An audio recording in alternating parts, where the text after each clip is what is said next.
It's alive! So yeah, it powers on right now. That's all I know so far.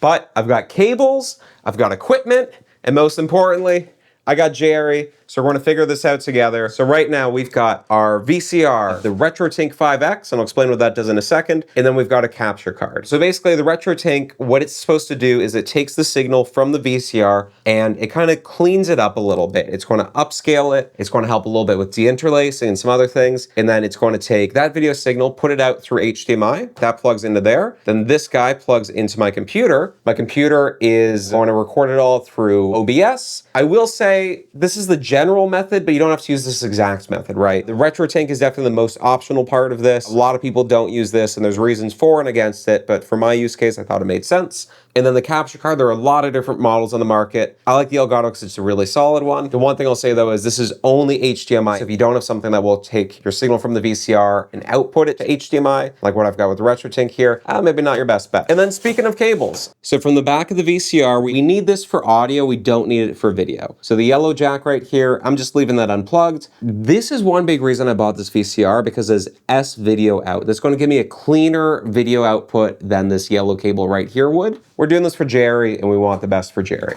So I've got those cables. They are plugged into the RetroTink right here. Here we can see the RetroTink's HDMI cable. That is going into the Elgato at the HDMI in. So to sum it up, the VCR sends its video and audio to the RetroTink through a few different cables, then the RetroTink sends everything to the Elgato through the HDMI cable, and then the Elgato is connected to my computer through USB, and I'm going to use the software here called OBS to capture everything. OBS is one program that you can use. There are other options though, but OBS is just great. It's free, it's powerful. You really can't go wrong with that. Jerry Seinfeld, you can go out of there.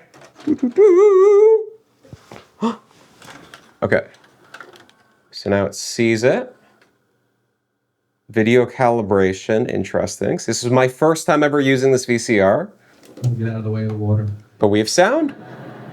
We have sound, we have video, and there are a lot of different settings you can change in here. I know I did set up some profiles, so we're going to check one of those out. And by the way, this profile I created, it was based off of, I follow this guy's guide, Retro RGB. It was a great 40-minute video that kind of breaks down if you want to use this or if you want to use the RetroTink 4K or the 5X, they break that down. And yeah, you know what, at this stage, I'm just going to kind of play around. The good news is we got Jerry.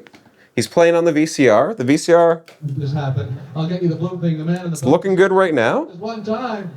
Thank you very much. You've been a wonderful audience. Oh.